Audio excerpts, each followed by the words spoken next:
Welcome, my friends, to the Sage of Quay Radio Hour, your home for free and critical thinking, and I'm your host, Mike Williams. Tonight, my friend and colleague Sofia Smallstorm returns to the show.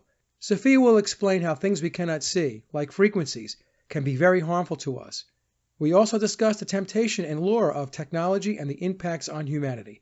And so, without further ado, here's the show with Sofia. Well, Sofia, welcome back to another show, and we're going to cover your August-September 2017 newsletter. It's a very interesting newsletter. Sometimes there are things that you can't see that do harm you.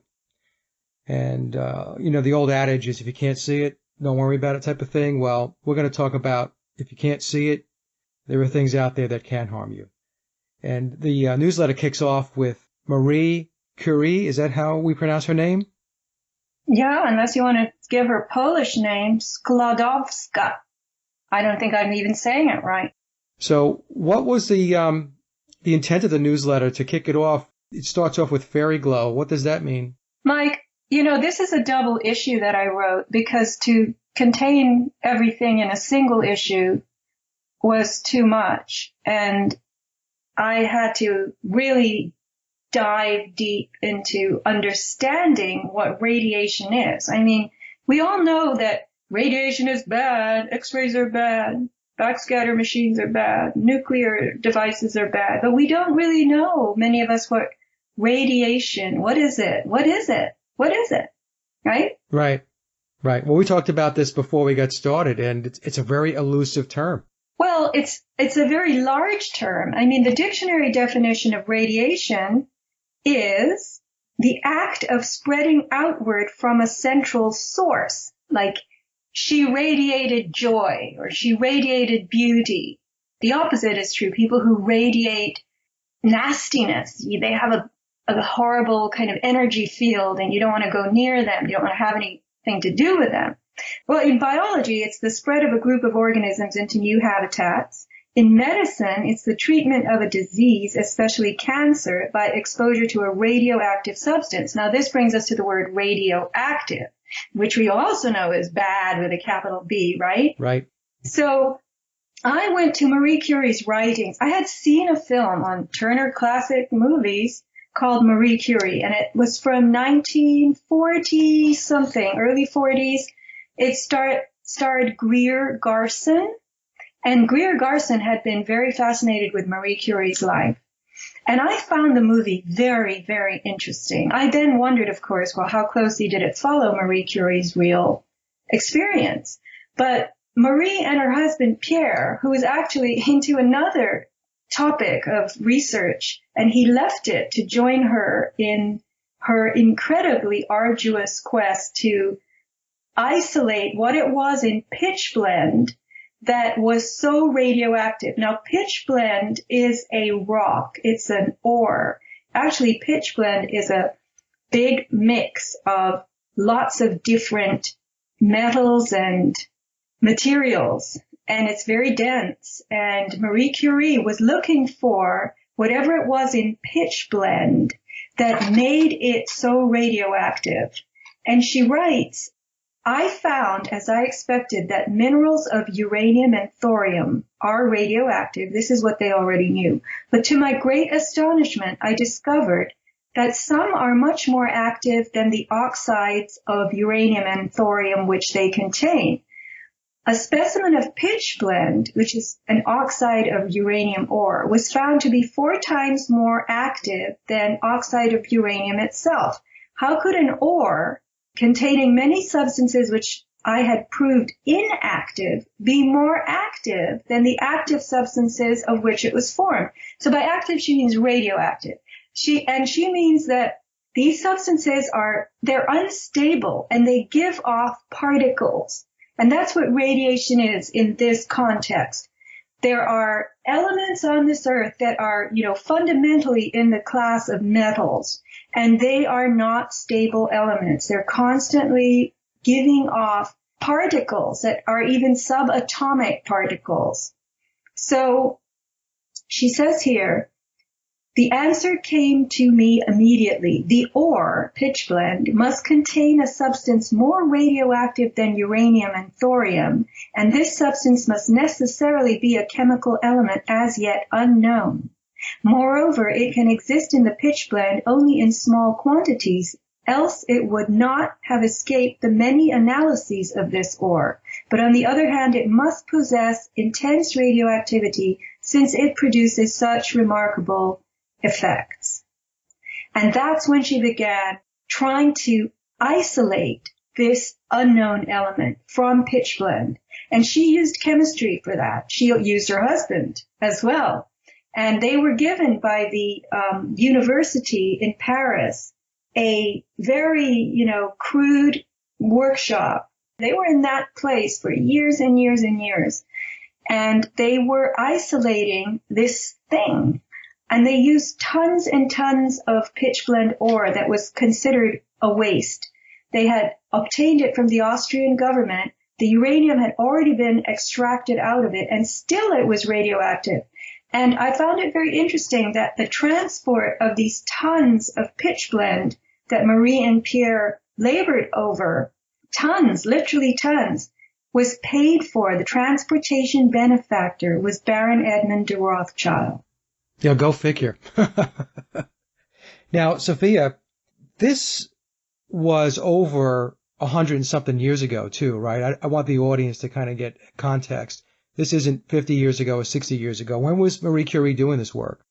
She was doing this in 1897, the late 1890s, yeah, I believe. That's when she started to study the compounds of uranium. See, they had already discovered Wilhelm Röntgen. I think that's how you say it. I tried. The German physicist in 1895 discovered X-rays. And I'm going to read from my newsletter. The discovery of X-rays in 1895 by the German physicist Wilhelm Röntgen freaked out the world. He sent electric current through a cathode ray tube containing low-pressure gas, and the tube glowed. In addition, even when covered with black paper, the tube sent its rays out such that a glowing greenish light showed up on a nearby screen. Röntgen discovered that the rays would make shadowy shapes of solid objects on film, and they could pass through human flesh, leaving bones visible. Not knowing what they were, he called them X-rays in the way math uses X for an unknown, and the name stuck. And we still call them X-rays.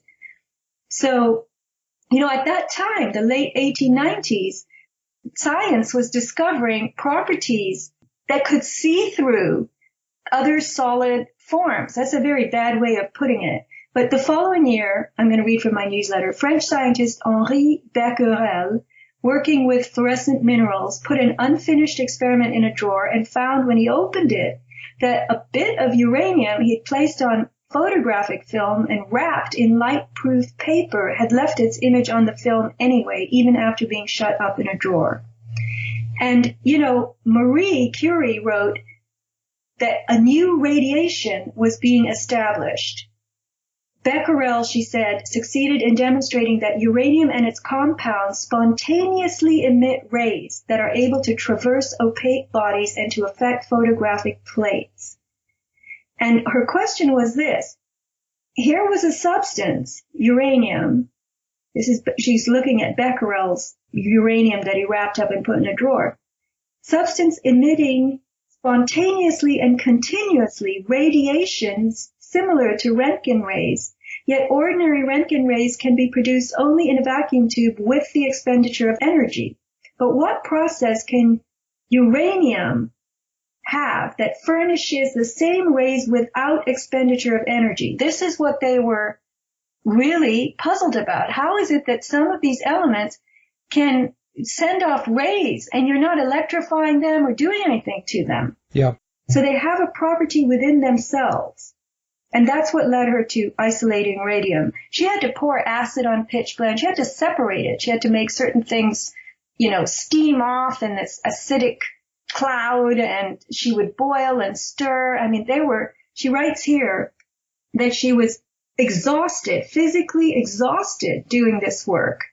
She said We expected that perhaps a few weeks would suffice to solve the problem. We did not suspect that we had begun a work which was to occupy years and which was brought to, I'm going to throw in the word success, only after considerable expenditure.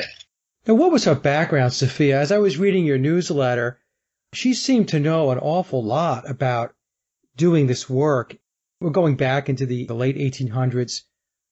Do we know, I mean, was she trained in chemistry, or do we know? She was a student of physics. Okay. She had to learn all about chemistry in order to break apart this pitch blende, which you can just, it's this amalgam of many, many different elements. And my theory is that nature takes its dangerous elements and it binds them up deep inside rocks in places where biology can't go. It's saving us from these radiations, as Marie Curie called them. She was doing very dangerous work, though, unbeknownst to her, right? I mean, she really didn't understand that she was damaging herself very badly as she was doing this work as well, right? No, she in the end, we have to say that she isolated 1/10 of 1 gram of radium, 1/10 of 1 gram from, I think it was 4 to 7 tons of pitch blende. She worked with 20-kilo batches, she and her husband, and they stirred and stirred. I mean, it was like a witch's brew. And she said I'm trying to find the spot where she says she was the School of Physics could give us no suitable premises. But for lack of anything better, the director permitted us to use an abandoned shed which had been in service as a dissecting room of the School of Medicine. Its glass roof did not afford complete shelter against rain. The heat was suffocating in summer, and the bitter cold of winter was only a little lessened by the iron stove. There was no question of obtaining the needed proper apparatus in common use by chemists. We simply had some old pine wood tables with furnaces and gas burners. We had to use the adjoining yard for those of our chemical operations that produced irritating gases. Even the gas often filled our shed. With this equipment, we entered on our exhausting work. It was in this miserable old shed that we passed the best and happiest years of our life, devoting entire days to our work. Often I had to prepare lunch in the shed around all the radioactive stuff. Wow. So as not to interrupt some particularly important operations. Sometimes I had to spend a whole day mixing a boiling mass with a heavy iron rod nearly as large as myself. I would be broken with fatigue at the day's end. On other days, the work would be a most minute and delicate fractional crystallization in the effort to concentrate the radium. So she writes here, one of our joys was to go into our workroom at night. We then perceived on all sides the feebly luminous silhouettes of the bottle or capsules containing our products. It was really a lovely sight and one always new to us. The glowing tubes looked like faint fairy lights. Why was she doing the work? I mean, was it just out of sheer curiosity because she was intrepid? Or was it because somebody like the Rothschilds had sent her off to go work on something that could be used for other reasons down the road? Mike, I don't know the answer to that question. People who are dedicated, I've been labeled dedicated myself, although I consider myself a dabbler. Marie Curie was no dabbler. She was dabbling deep into vats of boiling, foaming stuff. And she was really, really hell-bent on finding out what is so radioactive in this pitch blende that I can't find. And she had to find it. And when she did, 1/10 of a gram, it started as radium chloride, and then they had to get rid of the chloride part. And, so when you break these molecules apart, you have to really be creative. And she developed these horrible burns on her hands, and she would go to her physician and show him, and he warned her that she might be courting cancer. And that was when, in the movie, she said, I took these words down from the film, so I can't swear that they were exactly what she said, but apparently she said this: if this element can injure healthy tissue, imagine what it could do to unhealthy tissue. It could prevent disease, help humanity, the world. And in the end, she died of aplastic anemia, which is a form of cancer. It's when your bone marrow just shuts down basically on you, and you can't produce any kind of viable blood cells. You can't produce white cells, red cells, platelets. You just can't, your blood just doesn't happen anymore.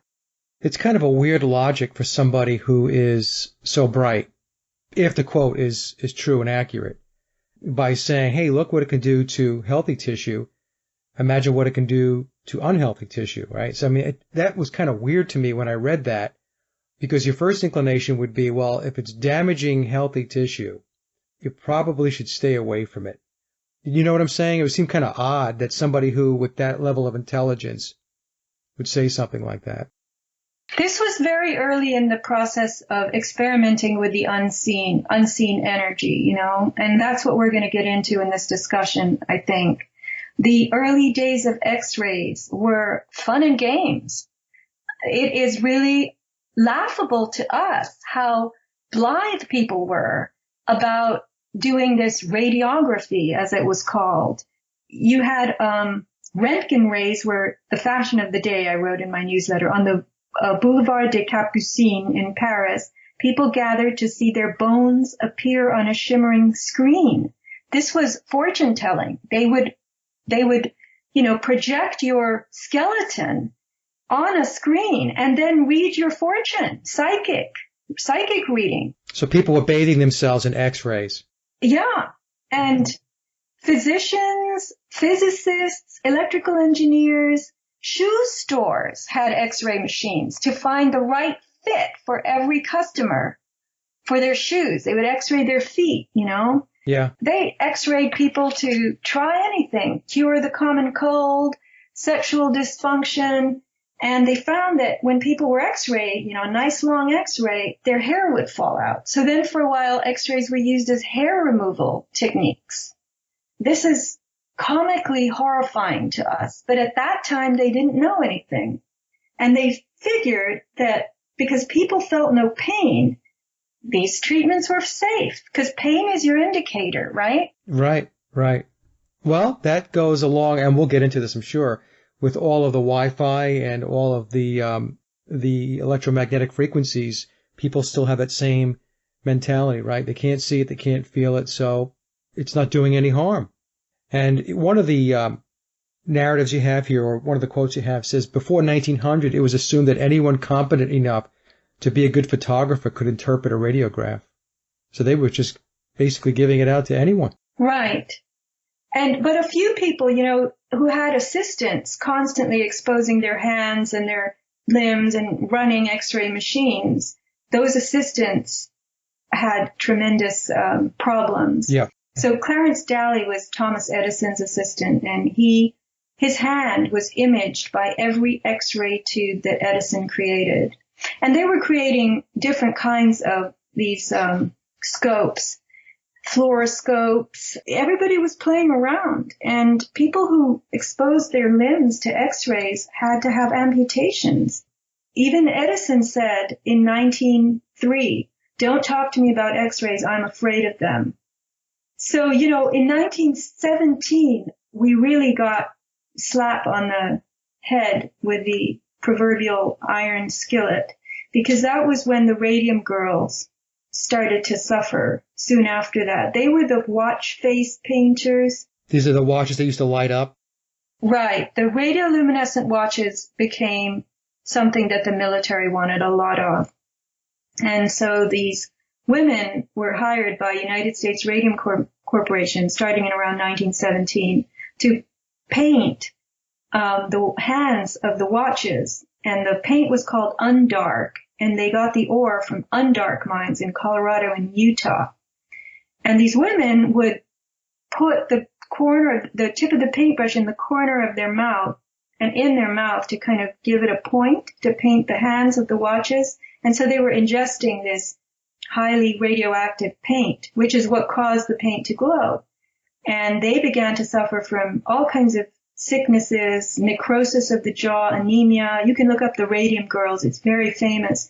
And they actually started litigation against the government and their company.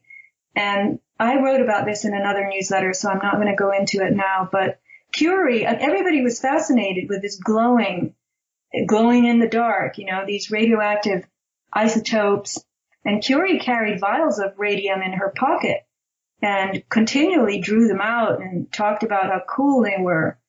So her clothes, her cookbook, all these things that we have from her now are stashed in lead-lined boxes because they're very, very radioactive. It's amazing. I just looked her up, too, to see how long she lived. She lived to almost 70 years old, I think 67 years old. So it's amazing that, considering how much she exposed herself to this, that she lived to that age. Well, I would say, Mike, that people were generally stronger in those days. They hadn't been vaccinated. They hadn't been, exposed to the assaults. They had a very good gut biome going. There wasn't all this toxicity of air and land and food. We have a much harder deal. We have our palette of ugly assaults is definitely not what our forefathers had to deal with. Yeah, well, we could start with all those vaccines by the time you're 4 or 5 years old. We could start there, I guess, right? That's something that did not exist back in her time. Marie mentioned rays that were indirectly accessible. We can't see these rays. We have to find them by way of apparatuses. What's the plural of that? Machines.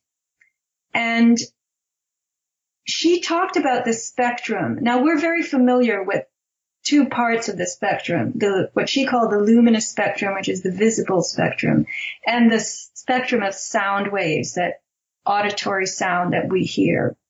And she mentioned that there were rays above the luminous spectrum, like infrared, that we can't see, but we can feel them because we feel warm in the presence of infrared light, right? So our body is registering. Also with sound, there is ultrasound and infrasound on either side of the auditory spectrum. We don't hear ultrasound, but dogs do, cats do, bats do. Young children hear ultrasound, even babies, infants. And so this is what's so terrible about doing ultrasonic readings on pregnant women, because those babies are hearing that sound, especially because sound is better carried in a medium, like the amniotic fluid. And then there's infrasound. Infrasound is on the low end of the auditory spectrum. So the human auditory spectrum is 20 hertz at the bottom to 20,000 or so at the top. But under 20 is infrasound. And I had my own experience with what I believe was infrasound, but I'll let you talk because I'm doing too much talking. So I thought the same thing about the ultrasounds that women have when they're pregnant. And when I read your newsletter, I thought to myself, well, this is probably not a good thing to be doing, but then the people that are performing these tests and such in the hospitals and so on, they're completely unaware. They just look at it as some advanced technology, but I don't know. I could be wrong, but, when I read your newsletter, I started to question it.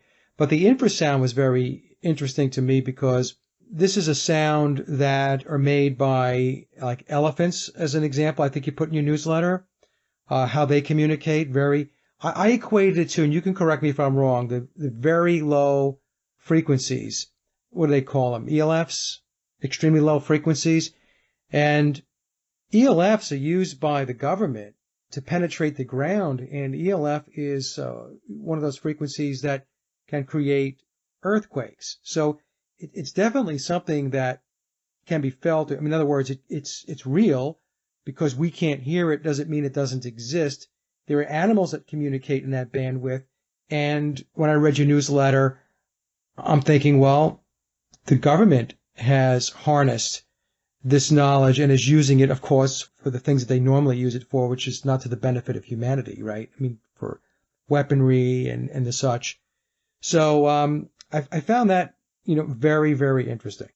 Apparently, there was is a scientist, Catherine Payne from Cornell University, and she, in 1990, was studying elephants with a couple of other scientists, and she discovered that when she was near the elephant cage in the zoo, she could feel this shuddering in the air, but there was no sound going on. She just could feel it. And she also had felt the same thing years before when she was standing near an organ, meaning, the musical instrument. And she writes here, I realized that I was feeling the organ's lowest notes better than I was hearing them. This led me to guess that elephants might be making sounds too deep for me to hear. And she was, I think, the first one to really notice this infrasonic communication among elephants. Infrasound travels very far. Low frequency sound travels very far. So she believed that elephants were using these deep, powerful calls to coordinate mating and ranging behavior over long distances. I think there's infrasound, Mike, in all kinds of different situations, like explosions, volcanic eruptions, and infrasound really causes our bodies to feel out of sorts, and it can end up being very damaging if it's amplified. So remember the Twin Towers? Remember all that footage of those people racing away, and how panicked they were?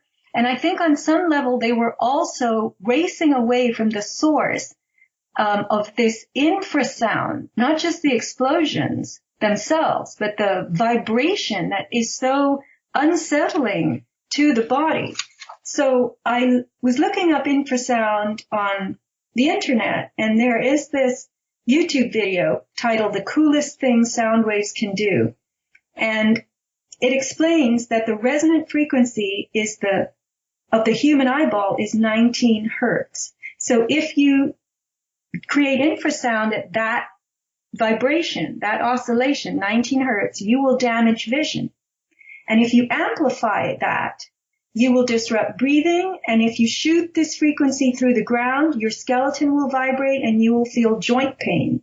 So the more, when we look at a waveform, there are two ways you can modulate waves. There's amplitude modulation and frequency modulation. And this is effectively AM and FM for our radio signals. This is, you have AM stations and FM stations. So amplitude is the height of the wave, and frequency is the concentration of the squiggles.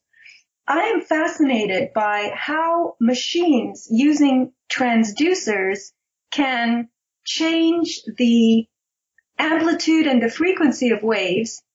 And then you have a decoder on the other side, a receiver, that takes those signals and reconverts them into auditory frequencies and frequencies that our senses can perceive. So this is basically the world of radio works like this. You have a signal issued from the radio station that is, the waveform is changed and we don't hear it.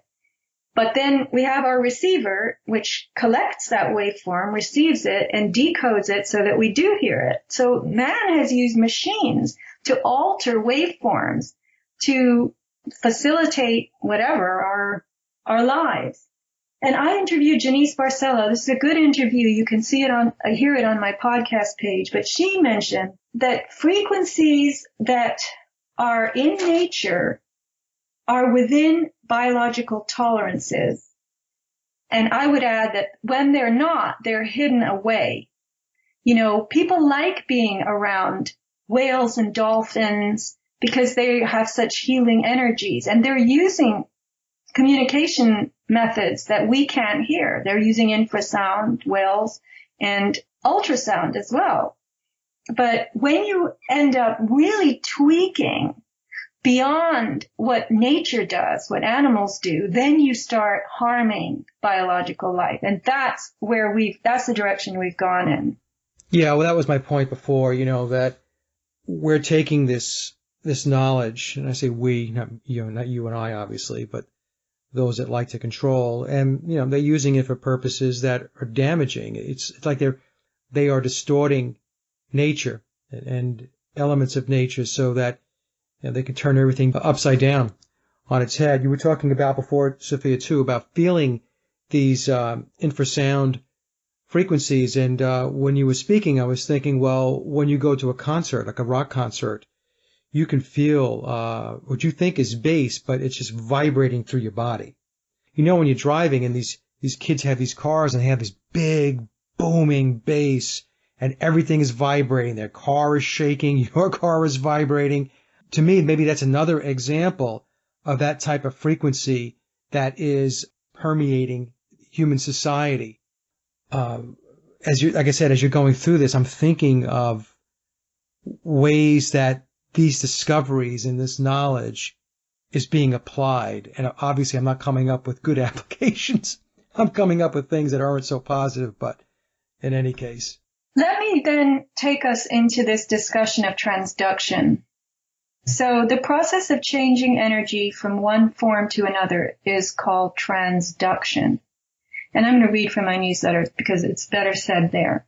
We take so many of our devices for granted that we don't realize that physical quantities, like energy in its various forms, including light, sound, motion, are being mechanically converted into signals and then unconverted by all our machines. Transduction goes on in motors, antennas, disc, read and write heads, sensors of all kinds, loudspeakers, headsets, lamps, lighting equipment, LEDs, cathode ray tubes, radio receivers, and transmitters. There are different types of transducers and highly specialized ones for industry, which include electroacoustic transducers that employ crystals. Now this is the key, Mike, the crystal, the world of crystals. Here's where it gets dicey for biology. Our bodies contain and use crystals for electrical and energy-making purposes. Our bodies are used to experiencing and running frequencies and voltage that you could call natural, mellow, mild, or low. Now, these are my words. However, in mechanics, electronics, high-tech, technological industries of various kinds, those frequencies and that voltage, it's not natural, mellow, mild, or low, right? Right. How do you know the little portable flicker lighter that you have for your gas grill for barbecuing? Yeah. Well, how does that work? By pressing on that switch, you're squeezing a crystal inside the thing, and the crystal is basically flexing, becoming deformed, and that causes voltage to be generated. This is the piezoelectric effect. So the crystal, you squeeze this crystal by putting pressure on it. Now, what we have to remember is that pressure and frequency are the same thing. Frequency equals mechanical force equals pressure. So when you put pressure on a crystal in the lighter, the crystal goes, ow, and it makes this nice spark for you, and then you light your grill. When we create voltages and frequencies with these transducers and the machines that they're in, we run into trouble because we are now dealing with voltages and frequencies. We're making them and receiving them. Granted, we are receiving them by way of our machines, but they don't mix with biology. And we are full of crystalline materials. A crystal actually is not just this shimmery thing in a New Age gift store. In industry, crystals can be different kinds of metals. They're not necessarily pretty, but the idea of a crystal, technically, and I'm reading from Explain That Stuff, this website, is that it's atoms that are irregular in their arrangement. Those are piezoelectric crystals. So by crystal, scientists don't necessarily mean those glimmery bits of rock. They mean any solid whose atoms or molecules are arranged, this is the traditional crystal, in an orderly way based on endless repetitions of the same basic atomic building block called the unit cell. So a lump of iron is as much of a crystal as a piece of quartz. It's like a climbing frame. You have this three-dimensional patterned structure. But there are other crystals where the atoms are not regular. They're irregular. And when you flex them, they try to go back into balance again. And they generate voltages. When you deform or stretch a piezoelectric crystal, you deform the structure. You push some of the atoms closer together or further apart, and you upset the balance of positive and negative, which causes net electrical charges. So this is the way they use transduction in, for instance, a microphone, in a stylus needle, in ultrasound machines. They're squeezing quartz crystals. They're putting pressure on them. The crystals are generating a voltage, or there's also the reverse piezoelectric effect where you put a voltage on a crystal and they generate a frequency. So between pressure and voltage, crystals will flex and generate the opposite depending on what they're receiving. And, industry and technology don't stick to the rules of the natural world. Their goal is to break past the limits of nature. So all these smart meters, cell phones, cell towers, Wi-Fi computers, all of our gadgets, they are employing and emitting body-shattering harmonics, which deforms our DNA. Our DNA has crystalline proteins in it. Our cells have structured water. The cytoplasm of our cells has crystalline water in it. And here we are, you can imagine, with these incredibly powerful frequencies that our machines are generating and sending all around us, what that's doing to our body. That's a good point that you're on, a very good point that you're on, Sophia, about how all of this, and I know there's been lots of shows done about how Wi-Fi affects us and everything else, but you're getting more into why it does. And I think most folks don't understand that humans can be affected by these frequencies. The autonomic nervous system regulates your heartbeat, your many different hormonal functions. And I want to tell people that if you look at the work of two people whose work I quoted in my newsletter, Dr. Martin Pall and Dr. Jerry Tennant, what is so important about these two people is Martin Pall started to study what exactly electromagnetic radiation does, radio frequency microwaves specifically. Remember, these are all parts of the wave spectrum. And in our smart devices, our telecommunications devices, we're using radio frequencies, and they are part of the microwave category. So we have something on the outside of our cells called voltage-gated calcium channels, and they control the influx of calcium into the cell. And calcium, now this could go a little bit deeper than I am comfortable talking about, but calcium is an electrical tool in the body, as are many other minerals and metals and ions and molecules. They have an electron to donate. An ion is a charged atom. It can give an electron off, or it can receive an electron. It carries one more proton or one more electron than the normal atom, which is why it has a negative or positive charge. But anyway, so as calcium comes into the cell, it has an electrical purpose. And under normal circumstances, certain numbers of calcium ions are allowed to come in the cell for the cell's, let's just call it bioelectric and biochemical work. But when you expose the cell to EMFs, the VGCCs, voltage-gated calcium channels, go wide open, and they allow abnormally large volumes of calcium into the cell. And these are calcium ions, which immediately kick off a few very important things. It produces that influx of calcium to the tune of millions of ions more per second per channel. Produces this stuff called superoxide, which is a free radical. And it also then produces peroxynitrite. I call these things, they're called reactive oxygen species and reactive nitrogen species. We know of them as bad things. You take antioxidants. Antioxidants help to neutralize oxidants. Oxidants are molecules the body deliberately uses as like little hammers and chisels, and they go to work banging other molecules apart. They're very powerful, unstable molecules, the oxidants, that bounce around, and they actually do physical damage to certain other molecules. How do you break potassium iodide apart when you eat seaweed snacks? Your body says, oh, good, here's potassium iodide. I want this in two forms. I want potassium to use in such and such ways and iodine to use in such and such ways.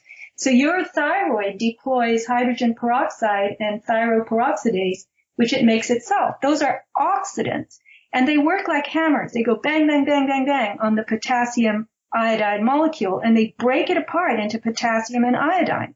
So when you have too many little hammer type molecules, oxidants in your body, they're rattling around and they're hurting your body. They're hurting your own organic good material. They're not just doing their jobs of destruction that they are supposed to do biologically, but they're starting to hurt you. And so when you are exposed to EMFs, the parts of your body that are extremely reactive are your sinoatrial node in the heart, the SA node and the AV node. They control your heart rate. And your brain cells are also very, very reactive. They have tons of voltage-gated calcium channels. You know, we started with Marie Curie and radiation, and now we're talking about sound frequencies and the such. And what we're talking about is that you have these invisible rays. You can't see them. And again, folks, if you can't see something, it doesn't mean that it's not there, and it doesn't mean it can't hurt you. So, I mean, that's the thread here, and that's why things like Wi-Fi, EMF, especially this 5G. Now, with 5G technology, they're able to direct that frequency with 5G very specifically. That's why along your roads there are going to be multiple 5G transmitters in order to be able to deliver that technology. But the thing with 5G is it's very, very direct. It's the way it's able to focus the frequency. So, you know, this stuff is not science fiction anymore, Sophia. I mean, we are here. We're here. Well, what I'd like to remind people of is the fact that we have a body that's electric. It's electrical. What is pH? I'm going to take us to the work of Dr. Jerry Tennant. He was actually an ophthalmologist who became very ill himself, and then he had to start studying body electricity. This was obviously his dharma, his path was not to do ophthalmology, but to do this kind of electrical inquiry and come up with ways not only to heal himself, but to help others. So Tennant explains, and I thought this is a very interesting take, that pH, the relative acidity or alkalinity of a substance, is actually voltage in a liquid. So if cells have to run at a pH between 7.35 and 7.45, you're really reading the amount of voltage that they require. And cells need, the pH environment has to be negative 20 to negative 25 millivolts. That's 7.35 to 7.45 pH. But when they're doing repairs or healing, cells need double that. They need negative 50 millivolts, because they're using more electrons for repair. So in biology, what is happening? Cells are drinking electrons out of a nano battery that they contain that is repacked for them with more electrons by the mitochondria in the nucleus. So they're saying, hi, I need to do this such and such work. Just for maintenance, they need negative 20 to negative 25 millivolts. So they're saying to the ATP molecules, give me electrons. I need to keep this voltage going. Keep this voltage going. But when they're doing repairs or big work, they need double those electrons. So Tennant began to realize that for cells to keep renewing themselves, now remember, he also brings up that your cells have to replenish. You have to get new cells. And I've heard this from other people, and I haven't known exactly how to place it, but he set it out again in this little interview he did with Dr. Mercola that I'm referring to in my newsletter. So your body is constantly wearing itself out and having to remake itself. You get new cones in the macula of your eye every 2 days, the lining of your gut every 3 days. The skin, our external organ that covers us, is 6 weeks old. The liver is 8 weeks old. Nervous system is 8 months old.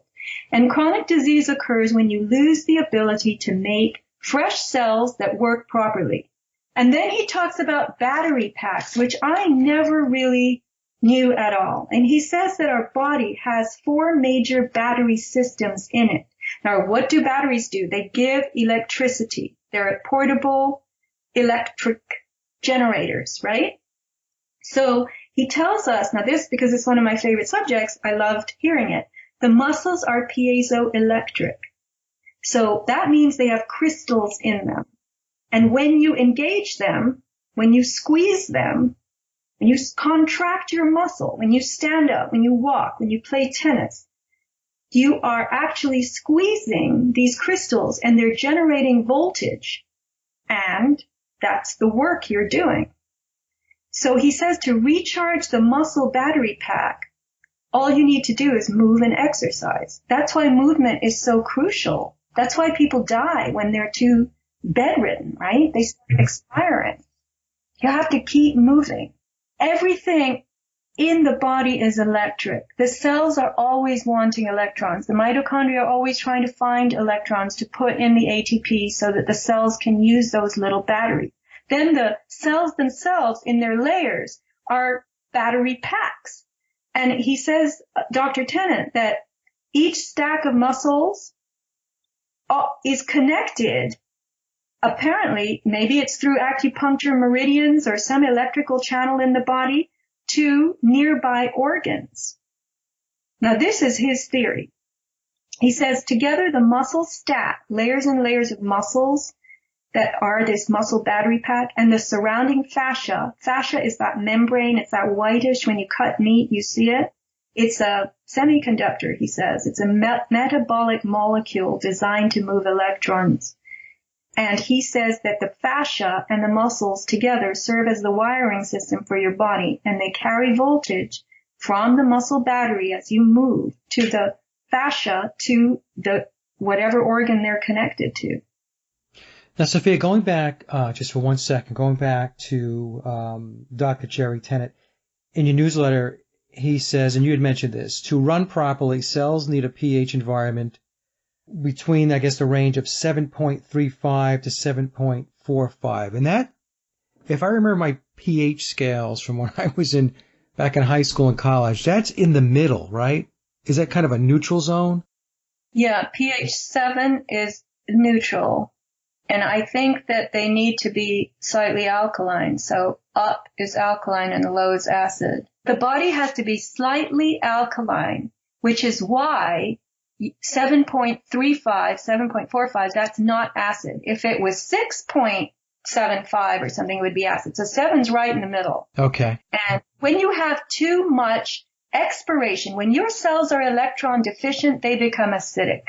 That's when they become tired. So what you're really saying, if he's correct, and he's saying that pH is voltage in a liquid, you need 7.35, 7.45. You need negative 20 to negative 25 millivolts. Now we say negative. I should have really said minus. Minus means the presence of electrons. So when the cells are healing, they need a slightly higher pH. They need to be even more alkaline. Yeah, it's interesting. The reason why this kind of just clicked with me is because the big push with drinking soda, as an example, right? That is acidic. So a lot of things that are in the diets of people have moved them away from this neutral pH and not pushing them toward more alkaline, but pushing them for their bodies to be more acidic. And that, of course, is going to create all kinds of unhealthy responses from the body. And I have read, I don't know, folks, if this is true. I've done some research into it, but that cancer does not like a body that is more alkaline. That's right, because the alkalinity, if this is correct by Dr. Tennant, that it's pH is voltage in a liquid, then the body has too much energy and the body is able to battle the cancer more effectively when it's alkaline than when it's pH. As far as the soda thing goes, Mike, I know that things like apple cider vinegar are good for you, and that's an acid. Vinegar is acidic. And that's why you have to have a give and take, right? In other words, in order to be neutral, there's going to be some acidic types of foods, and there's going to be more alkaline types of foods. And then, if you eat correctly and you have the proper nutrition, you'll be in that neutral pH space. But I guess what I was thinking was, I know people that engage in a lot of acidic types of foods. I would say they engage in foods that are difficult for the body to process. The more processed a food is and the more it contains certain molecules that present a challenge. For instance, sugar, sucrose. The molecular formula for sucrose is C12H22O11. Fructose and glucose are half of that. Sucrose is one glucose molecule and one fructose molecule jammed together. And it takes an enormous amount of energy, cellular energy, to decompose, to separate the glucose from the fructose. So your body uses the glucose, your brain uses it, your muscles use it. But because it requires so much electricity to separate glucose and fructose in the form of bonded sucrose, it wears you out. So it's not worth what you're getting from it, you know? Yeah. Quick rush of energy that, you know, people claim sugar gives them it's too difficult and too complex a molecule to smash apart. And then fructose, the liver goes, what the hell do I do with this? And it treats it as fat. This is the new epidemic now, is this non-alcoholic fatty liver disease. This is what I'm told. Everybody has it. And it comes from, largely it comes from people eating tremendous amounts of sugar. I'm never clear on that when we talk about sugar. Is there any sugar, Sophia, that is okay, or is all sugar bad? No, I think sugar, my personal feeling is that we do well when we get certain types of complex carbohydrates that are used. They take a long time to process in their natural form, not in the form of, you know, pizza crust, white flour and pasta and cookies and that kind of thing. But carbohydrates in natural forms are, I think, pretty easily, especially if you're very active. I know people, I've mentioned this on shows before, people who eat nothing but fat, ketogenic diet, no carbs, and they eat meat and various kinds of animal proteins. And they cannot run. They cannot swim long distances. They cannot bike long distances because they don't have glycogen in their muscles. And that's what it takes to do a certain kind of VO2 output. But anyway, that's debatable. Sugar is something, the brain needs it. The brain also needs fats. But when you take in sugar in these synthesized forms like Coca-Cola or pies and cakes, your body is going to say, what do I do with this? It's going to take me so much time and energy to break this cake into something that I can use that it becomes more tired doing that and more toxic doing that. So that's where I think those kinds of very processed food, because it takes the body so long to separate them, and then half of what it is all these additives and dyes. I mean, look at the dyes in orange soda and these things that I see kids on the beach, and they're sitting there with these cups of stuff that's blue and green and yellow and pink. How could that be good for you?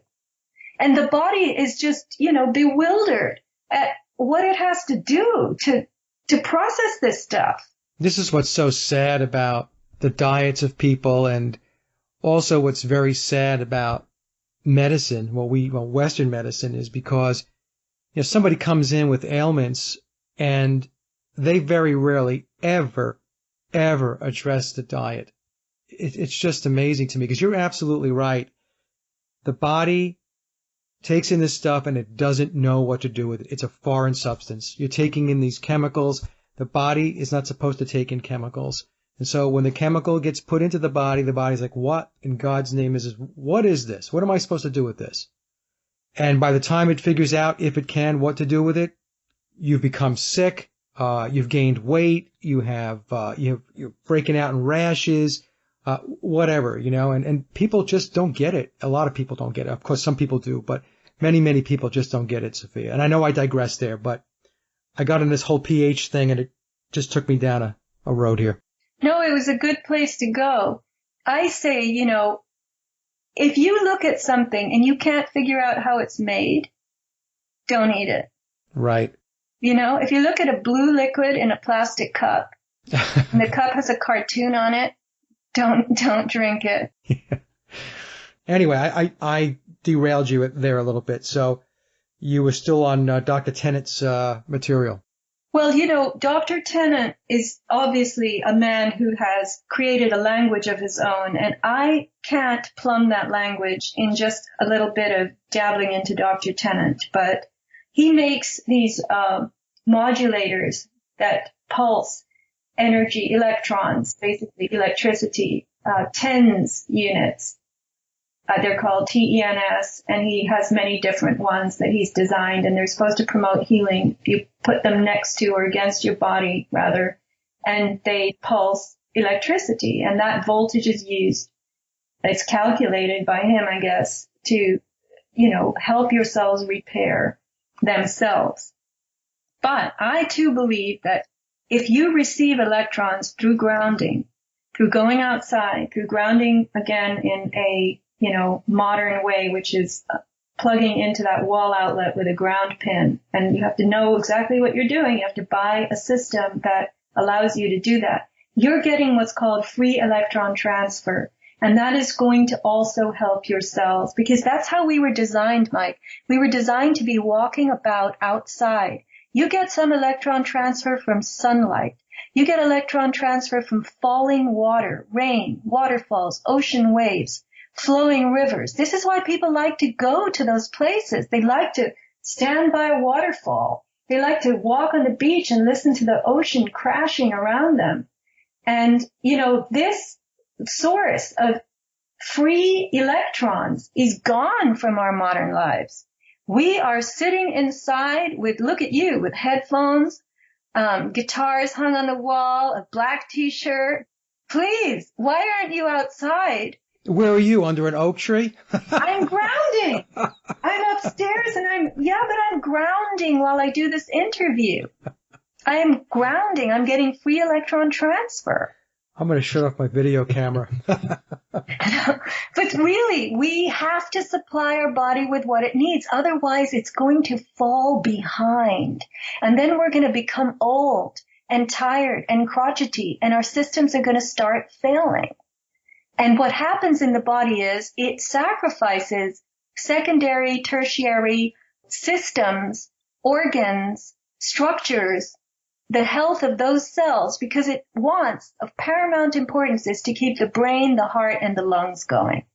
And I don't know if I've said this in interviews before, but you just take a walk and look at the old people out there. They are stumbling along, clutching at walkers. They cannot. Their skin, it looks like parchment. Their bones, their muscles, atrophied muscles, bones that are all rickety and full of arthritis. This is degeneration, Mike, and it's because they're electron deficient.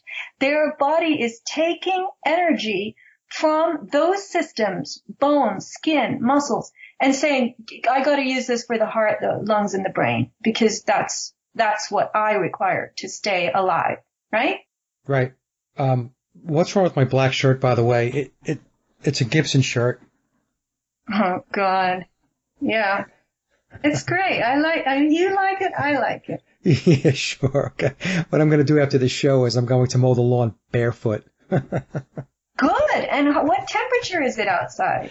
Actually, it's pretty nice today. It's pushing 70. Well, go do it barefoot, because you will get electron transfer through the soles of your feet, and your body will bank those electrons in a substance called ground substance between the layers of tissues and cells, and it will use those to do repairs all night long, and tomorrow you'll wake up looking 10 years younger. If anybody wants to learn more about grounding, email me through my website, aboutthesky.com or avatarproducts.com. I have a little nifty grounding system that I helped to develop, and I really believe in this grounding method. And I can tell you all about it. I can let you try it out. But you have to be the right person for grounding. Once again, if your life is full of invisible rays, Wi-Fi, and you use your cell phone constantly, and you're racing around, you have a hectic schedule, you're not going to notice grounding. You're not going to notice the effects of it. I do use my grounding mechanism that you sent me. I do use that. Good. I'm glad. And that I think more and more people should use that. But I want to say, as I began earlier to mention, our body is electric. I have begun to believe, Mike, that we have ourselves in the form of our body. And that's very electric. It's all piezoelectric. There's constant voltage being generated all throughout our body, and that's basically what we need to stay alive. But we also have our life. And I just recently started to think of our life almost like this bag or balloon that we're in or we drag around with us. And that too is electric, electromagnetic. There's voltage running through our life. Our life is a dynamic thing. Our life isn't just the record of what I did yesterday, where I went last week, where I'm going to go next week, what happened to me in 1985 and 1990 and 1995. That's not, my life isn't a record. It's not just a historical record like a calendar. It's an energy force. And I am in it and with it, and it's out there ahead of me, meeting the world. It's around me. It's with me. It's dynamic. It's electromagnetic. And my intention can be carried through my life, and it can meet and cross with your intention and other dynamic, electromagnetic, moving, existing parts of others. And those lives that we all are wrapped in and carry and modulate and electrify with our movements, our desires, our wishes, our emotions, our thoughts, those are powerful agents for us and of us. Well, life is about being creative. It's, you and I talked about this a couple of days ago. We create our reality, and we can create our reality to be expressive, to explore, to discover. We can create a life like that. Or, like you said, Sofia, where most people have landed is they live their life according to events that happen, they just come across these situations and these circumstances, and they become part of the scenery. In other words, you're almost a prop in a play. And that is where many people have fallen short. They're not creating, they're not exploring, they're not discovering, they're not using their imagination, and they're not living life. I mean, they think that living life is buying stuff. That's what they think living life is. I got a new car, gonna buy a new house, got a new flat screen TV, got a new iPhone. To them, that's living life. And that's where it has become extremely distorted. That's what I refer to as the virtual reality. That's not a real life experience. That's not what life is about. And when people can begin to understand that and realize that and start moving away from those things, then you're going to live a life that is a lot more fulfilling and expressive. The perception of that I had recently that, oh my gosh, my life is this dynamic thing. I'm in it. I'm with it. I drag it around with me. Sometimes it's out ahead of me. It's looking and searching for ways to plug in, to connect with other like forms so that a language, the language I love to speak, the language of interrelationship, of mutual discovery can occur. And these other people that you're referring to, they have a different life that they're living. They're more reactive. They're less intention-based, and their desires are different, you could say. And that's up to them. My point being is that they have adopted and adapted to a life that was pushed upon them. In other words, they were forced down that road through deception, through lies, through pseudoscience. And so they chose based upon bad inputs. And so, so they're off living that life. And like, well, I'm happy doing this, I'm happy doing that. That's fine. If you're happy doing that, it's great. My point being is in all likelihood, if you took that path based upon what I just explained, bad inputs, you are sub-optimizing your life. That's my point. Right. That's a good word for it. The inputs, as you call them, or the things that they are receiving and allowing into their existence are not permitting them to function in an optimal way. And they're not having the range of electrical experience and electrical potential that others are seeking who try to avoid contact with and influence from these inputs, as you call them. Yeah, that's my point. I'm not trying to pick on anybody. It's just that, and I'm not saying people are lazy or, that they don't have any motivation or drive. A big part of it is that the environment, the artificial environment, has been all set up, and through the lies and the deception, as I mentioned before, they are led to believe that this is what life is about. This is what existence is about. This is what success is about. This is what being a human is all about. He who has the most toys wins, right? That's a very materialistic mindset, especially in the West, especially here in the United States. So anyway, I'll get off my high horse. As we were talking about this, those are the thoughts that crossed my mind. Did you read the coyote story I sent you? No, not yet. Oh my God. Oh, wait. I did read the coyote story. That's the one you sent to me on Skype? Yes. This was posted by someone in our neighborhood, and I want you to comment on it, given what you've just said. This morning before daylight, this happened a couple of days ago in my neck of the woods. Somebody posted this. I don't know who. This morning before daylight, my black lab, Jack, was making a fuss on my upstairs balcony. He usually lets me know if there's something out back in the forest. I went to the balcony and heard squeaking noises. It went on for a minute or so. I grabbed my flashlight to see a coyote running around with one of Jack's toys. He was throwing it into the air and playing like a dog in the park. As it got lighter, I saw that there were two of them, two coyotes. Later, I went down the hill and retrieved the black penguin toy. I mentioned it to my neighbor, and he said he heard it too and saw my flashlight following the coyote. Around 10 a.m., there was another coyote in the same area looking around. Did he come back to see what happened to the black penguin? So now here you have coyotes who are totally wild, and they, in the darkness, come to the proximity of somebody's house and find a black squeaky toy.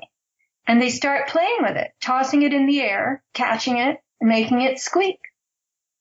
And then another one of them comes later in the day. Where's the squeaky toy? Yeah. This is an example of even wild animals are enthralled by these modern toys. It's a novelty, Mike. Here's the lab in the darkness of 6 a.m. on the deck, barking and going, hey, they're playing with my toy. Yeah.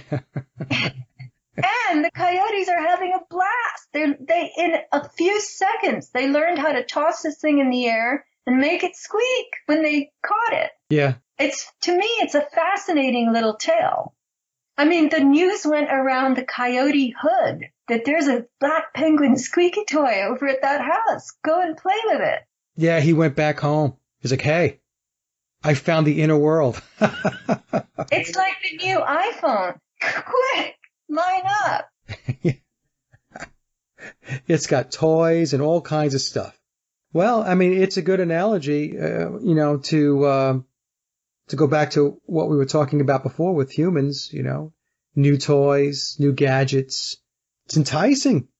People like that stuff. I mean, I have to admit, I like electronics, but I don't go crazy with the stuff. But I like it. There's something that draws me to it. I don't know what that is. I don't think anybody's impervious to it. Remember when we talked about the Piraha? Sure. Right. And then they were taken. I forgot. Oh God, I can't believe I forgot the gentleman's name. He took them into a city. Was it New York? Dan Everett, the linguistics guy. Yes, he took them into Sao Paulo. Right. So they had never seen anything, even remotely close to something like the city. And they became very attracted to it, right? Very curious about it, very wide-eyed about it. So it's the same type of thing. Yeah, he took them to Sao Paulo, a little gaggle of Piraha, maybe 3 or 4 of them. I think they were all males. And they walked across the street. They had no idea what to do with cars. I mean, they were frozen, deer in headlights, and cars were blaring at them. And he took them into some stores, and they couldn't get over how nicely scented and made up the women were. And then the next thing they wanted him to buy them cologne and sandals and white slacks and white shirts. Well, See, so there's something very alluring about the way things have been set up, Sophia. That's why, when I take a look at what goes on in the world, that there's something supernatural about the construct, because you could take people like the Piraha, who are very happy with where they are at, very happy with their life, their existence, and you can take them from there and you can move them into this reality over here, and there's something very, very alluring about it. I mean, it's something that they're attracted to it. So I don't know, it's a very powerful force is all I can say. Well, Mike, let me throw a couple of questions at you. I find that people, wherever they are fascinated when another person has taken 1 + 1 and made 2. So if you take some natural forms and you strap them together or you make something out of something, I think there's an appreciation for that in the human brain. We really like to see and know about and play with and use what other people have created. And we like doing that ourselves, but we're very fascinated when somebody else makes something that we haven't thought of, right? Right. Call it invention. We're fascinated by invention. And the Piraha were fascinated by certain things. They had even though they're Stone Age, more or less, they had requirements that Everett had to bring them every few months from the city. They wanted matches. They wanted sharp knives. I mean, it made their lives easier. Granted, I like to cook, and I don't have to have the fanciest kitchen equipment, but I cannot imagine cooking outside on a fire or even in a hearth where you have to hang a pot over hooks, and keep the fire going to cook whatever's in it and build the fire and constantly feed the fire. I mean, that to me would be an enormous amount of work. It's much easier to have a stove that has a pilot light that flicks on and the heat is there and the pot and the pan sit on a rack and I can cook creatively. It frees me up to do cooking the way I want to do it. I don't want to be chopping wood and hauling it. I need somebody else to do that if I'm going to be the cook, right? Right. So the Piraha, so there's that. And then there's also that the Piraha were they were seduced by the smells of the perfumes and the smoothness of the skin. I mean, this is very angelic looking. And then the white, the natty whites that angels might have been wearing. And I've heard that people see angels, these forms in these white flowy robes with wings. They see them in all cultures. Is this true? Have you heard this? Yes. I mean, in the work that I do, they will be called angels, spirit guides, teachers. Yes. So when somebody who comes from a very rustic, very native, let's use the word, setting, perceives, someone who's all scented and smooth skinned and talks softly, and there's music playing in the background of this environment that they're in, and they have white flowy clothing on, they might perceive them as some form of angel. And so they want to also have cologne and white slacks and a white shirt and angel sandals, right? I don't know. I'm just asking you. I mean, it could be. It could be. They stepped into a different realm when you think about it, and they're taking a look around and they're seeing the things that are going on. They're seeing automobiles. And like you said, the cologne, they're looking at how people are dressed. They had to walk past stores where maybe there was some technology, television sets. They're seeing people on phones talking into them. What are they doing? Why are they talking into that? Well, that allows people to communicate for thousands of miles away or whatever. I mean, like right now, you and I are 3,000 miles away, but, we can talk to each other and have a conversation and do a show. So I would think that if you stepped from a place where the Piraha are from and then you stepped into this, I'll call it a realm, yeah, you could think this has got to be some kind of advanced spiritual experience over here. Up until Dan brought the knives, we didn't have any knives. So anything's possible. I mean, I don't know, unless it would be great to be able to communicate with somebody like that and say, well, you've come here. What did you think? What was it that was surprising to you, good or bad? I don't know if they would converse in that way necessarily. It might be a difficult discussion for them because they don't talk about the past and, they don't have past tense. So, well, I'm just saying if you had a civilization like that, and if you could ask those questions and you could formulate those questions in a way in which they could answer them, it would be interesting to get that type of feedback. And the thing, Sophia, I was thinking today, it's funny you should bring this up about cooking and having your kitchen and all that stuff. And I was thinking the same thing, I was thinking, well, what if tomorrow I had to go grow my own food, farm my own food, and do all that stuff? Could I do it? Yeah, I'd have a learning curve, but, I'd persevere and I would do it. Then I think to myself, but our society and the technology and the advancements that we have, it's not necessarily a bad thing. It's the people who control, who inject the bad into the equation. We could very easily, Sophia, have what we have and live very peaceful, very sovereign lives. That's the issue. I don't get so hung up on whether I have, guitars and amplifiers. I'm a musician. I like guitars and amplifiers. And so I'm not going to debate with somebody about why I shouldn't have that because it's part of the matrix. No, it's not part of the matrix. It's part of this reality, but this reality doesn't have to be the way it is. I can still be able to play guitar, have amplifiers, write music, and record music without having all of this other evil, darkness, deception all around me or all around us.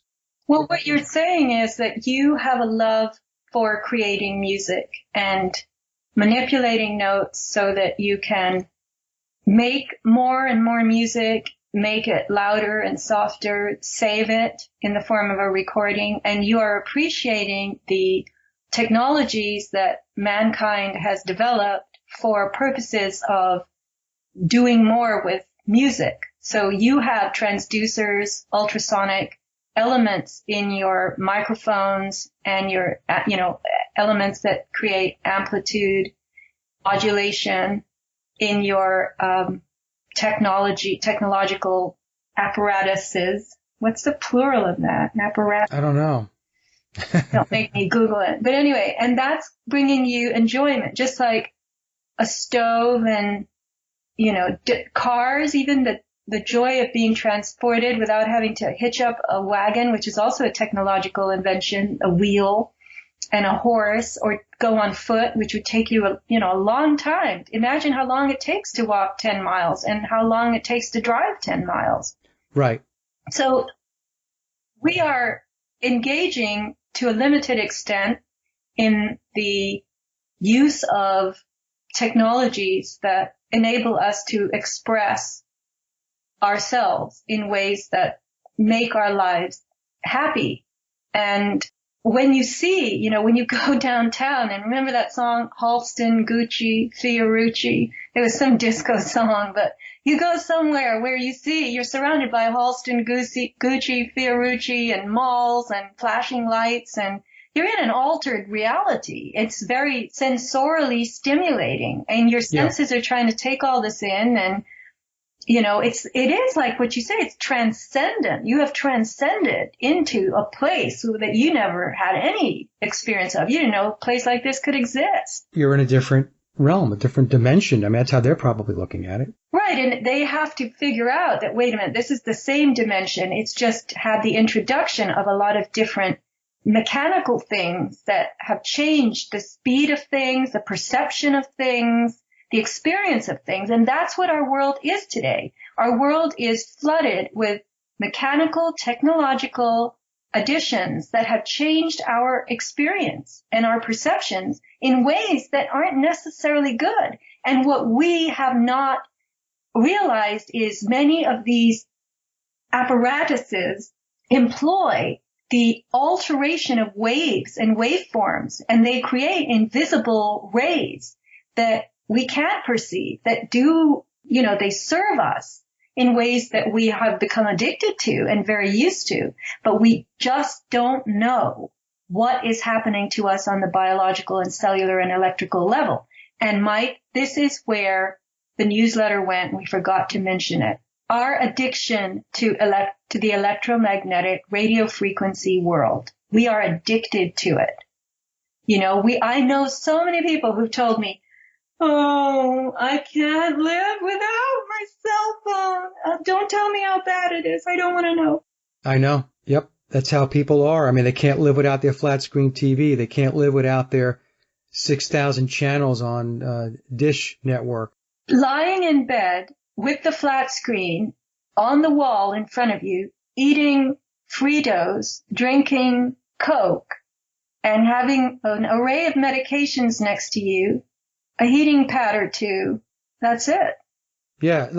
Going back to what I was saying before, I want to make sure that I make it clear to the audience. I was talking about technology, Sophia, and what I was saying is that the technology in itself is not bad. It is the people that are in control that are bringing the evil and the bad stuff into the equation. As an example, would it be nice that we can wake up tomorrow morning, we could still get our food in the supermarket, but there's no GMO food in the supermarket, that all the food is organic, as an example?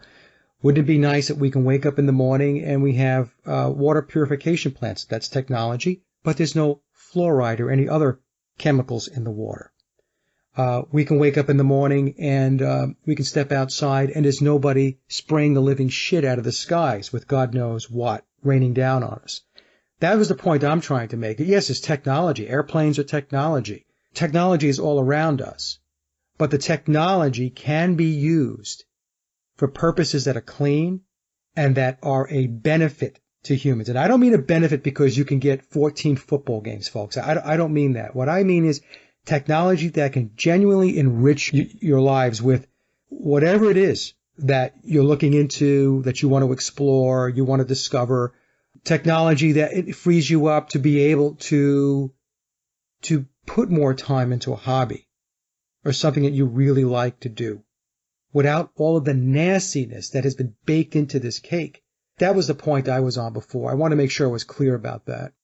Well, Mike, let me ask you, you said the supermarket where there's only organic food and no GMOs. Would there be any prepared food in this supermarket?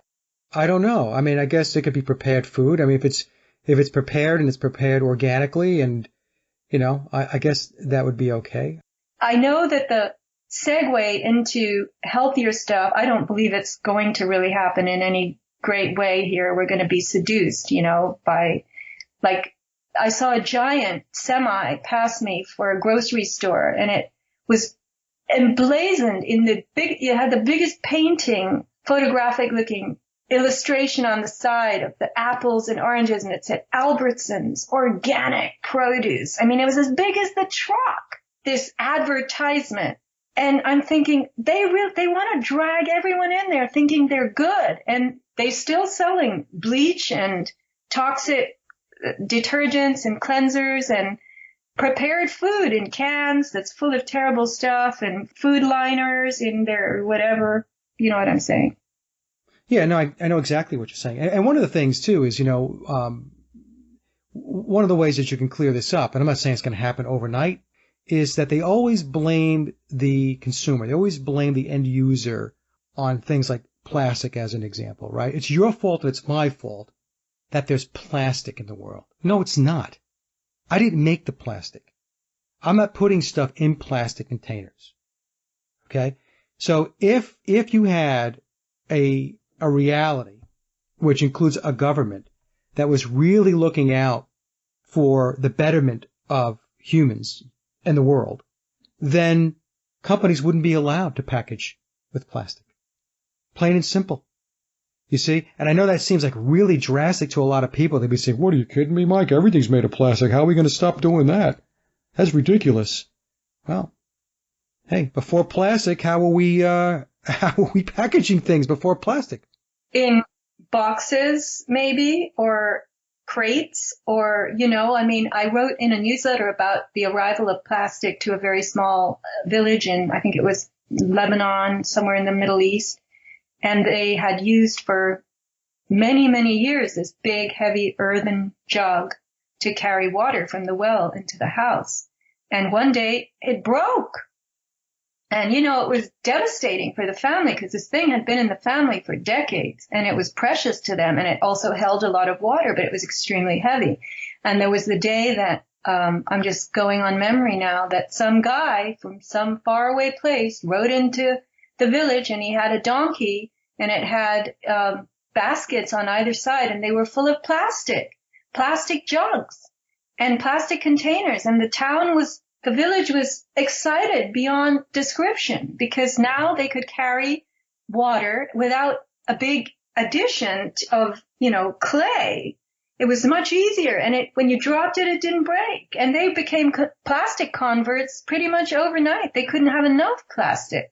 Yeah, but to solve the problem, you have to push the problem back on the people or the entities creating the problem, you see. And I understand, they show up with plastic and everybody's like, oh, this is great, this is so much more convenient, it's better.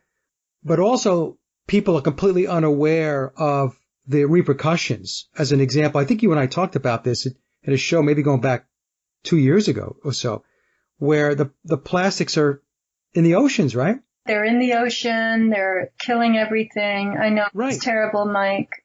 Right. That's my point. My point being is that people don't know about that. They don't see all the garbage sitting in the oceans, contaminating everything. So I guess I'll get off my high horse here. But what I'm saying is that we are always blamed for whatever the woes are. And my take on it is, well, you need to start at the source. Who's making this stuff? Who's creating this stuff? And push it back on them and say, no more of that stuff. Or if you're going to make stuff like that, it has got to be safe for the environment. It has to be safe for animals. It has to be safe for human beings. Period. I don't want to hear anything else out of your mouth. I don't want to hear about how much it's going to cost. I don't want to hear about your profits and all that crap. Go back to the table and go figure it out. The reason why they're doing all this, the reason why they're using plastic is because, well, it's cheap and they make more money. You see? So the whole thing is geared toward a system of commerce. And, you and I have talked about this many times. It's all about profit. It's all about greed.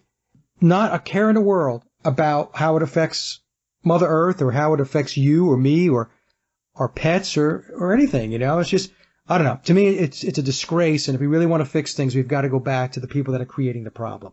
Right, but you also have to remove the consumer demand for something, and there is a consumer demand for this. The other day I was at the pool where I've resumed going now that our weather is turning colder. By the way, we had 100 degrees last week, 60-something degrees this week, and I cannot stay warm enough. My toes are freezing.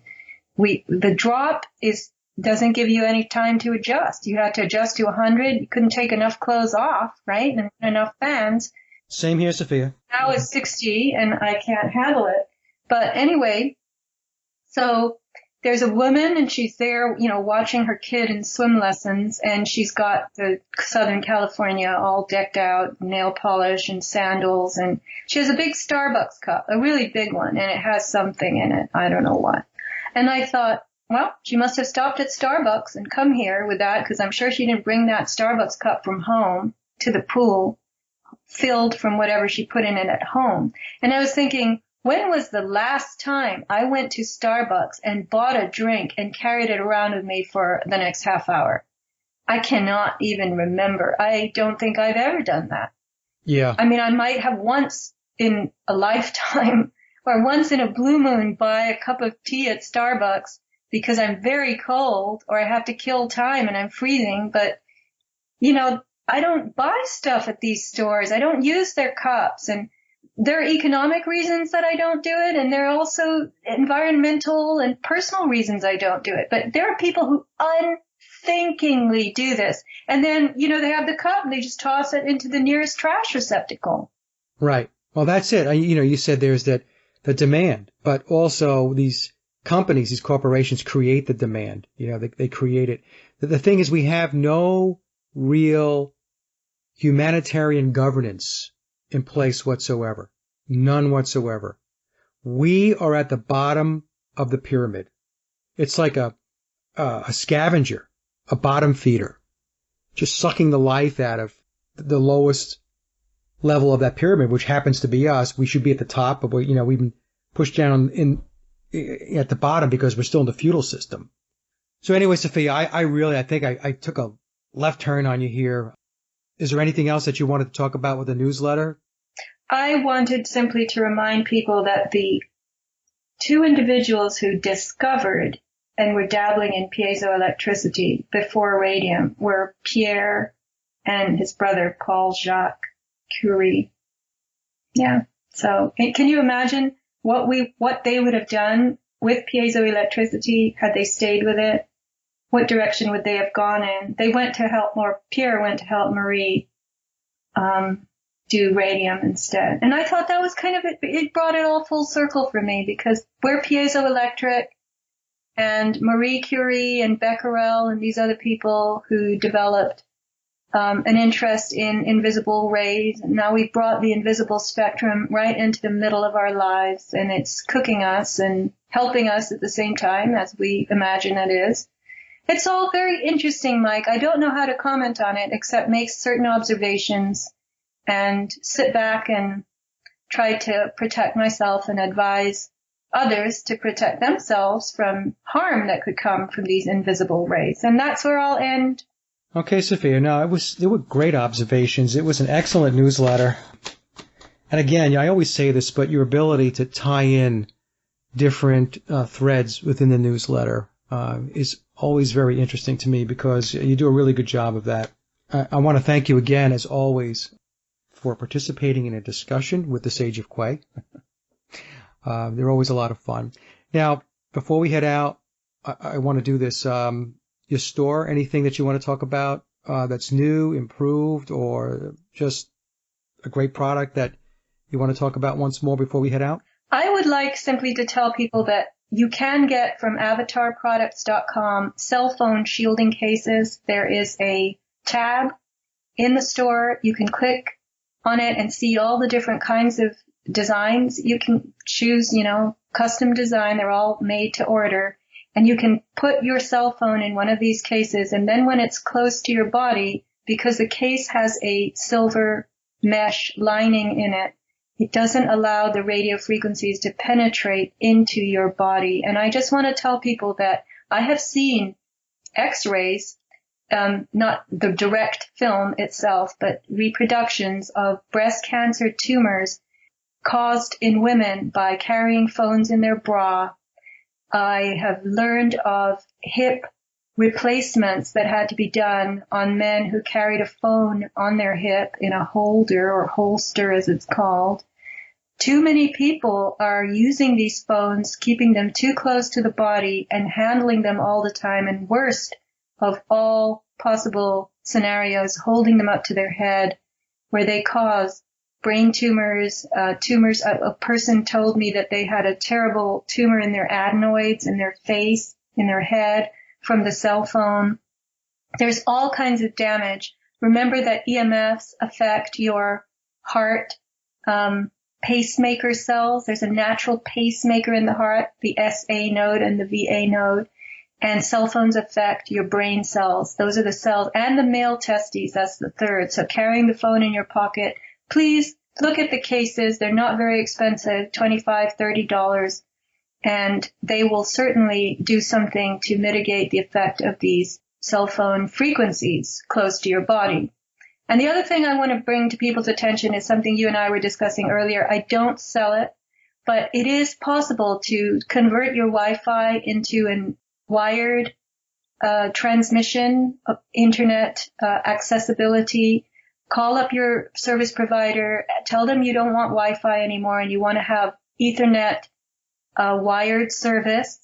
And people, they moan and groan because they say, I am not going to be able to put, computers in different rooms. And there is a way to put internet over electric. That's what it's called in the industry. It's the power line network Ethernet adapters. And what you do is you buy two little units. They're made by yours. The one you have is made by TP-Link. The one I have is made by Linksys. And they don't cost a lot, between $50 and $100, depending on the brand and the vendor. But you simply plug one of the units into your computer, your main computer, and then you connect the computer, of course, into the wall, and you're receiving internet through in a wired form, And this Linksys system, or TP-Link Powerline Network System, puts the internet into every wall outlet in your house. So you can then plug in, you'll describe, Mike, laptops anywhere in your house. Oh, that's right, Sophia. So Sophia told me about this device, and I didn't know about it. So I bought the TP-Link version, and I think it cost me something like $50. And you get 2 units. So which means 1 unit goes, as Sophia had mentioned, your computer attaches to that, and that plugs into the wall, into a wall outlet. And then the other unit, you could place it someplace else. So as an example, if you have a Roku or some other device that requires internet, all you do is you plug it into the wall, into an outlet, and you run an Ethernet cable from that device into your Roku or your television set, and you're done. There is no wireless signal. And with the TP-Link, and I'm sure it's the same thing with, would you say it was Netgear? No, Linksys. Oh, Linksys, yeah. Linksys, and TP-Link is the other one. Yeah, and so all you need to do is, if you want more, if you need more, you just buy another device and you put it into another outlet. They give you internet all over your house. It's wired, safe internet. Every wall outlet will have that capacity. So you can move things around. I heard that you can't use an iPad with these. I don't know. Yeah, I don't have an iPad. I can tell you that, folks, that I was, still am, sensitive to the Wi-Fi, that before I plugged in the devices, if I sat in my office for a while doing work, I would start to feel anxious and sometimes maybe even feel a little out of sorts when I had no reason whatsoever to feel that way. I wasn't having a bad day. I didn't have an argument with anybody. And what it was the Wi-Fi. And as soon as I got rid of that and I used these devices that Sophia and I are talking about, all that went away. I've had several friends who told me, one of them told me, I have no problem with it, and believed that she was unaffected by Wi-Fi. And now, 2 or 3 years later, that's not the case. Now, the various friends I'm thinking of have absolutely discernible, concrete sensitivities to invisible rays, radio frequency microwaves that their gadgets are deploying and using, and don't like being around them. Now, this is called electro-hypersensitivity, and you can't dial that backwards. And that's what 2 or 3 years of consistent use and exposure does to you. It'll make you electro-hypersensitive, and everybody's timetable is different. But the fact is that you're even telling me you feel or felt out of sorts with the Wi-Fi going in your house, and that now that you don't have Wi-Fi in your house, you've told me that there's like a Zen quality in your house, and it's perceivably calmer and much nicer to be in, right? Yes, you and I had a conversation the other day. That's absolutely true. There is just it's just a sense that you have. Again, we just did a show talking about things that you cannot see that are harmful to you. Once I shut that down and I wired my devices, the whole atmosphere of the house just felt so much better. Shake and bake, and I helped. And that concludes another Sage of Quay interview, and I hope you enjoyed the discussion as much as I did. Links to my guests' websites and social media are listed in the show notes below. And as always, I'd like to thank everyone for listening and visiting the blog. You can get to the blog by typing in sageofquayradio.blogspot.com or simply head over to our hub website at sageofquay.com. Also, if you get a moment, please visit laboroflovemusic.com to listen to my album, Leaving Dystopia. And remember, live in truth and always serve creation. It's really that simple. See everyone next week. Be safe, enjoy, and God bless.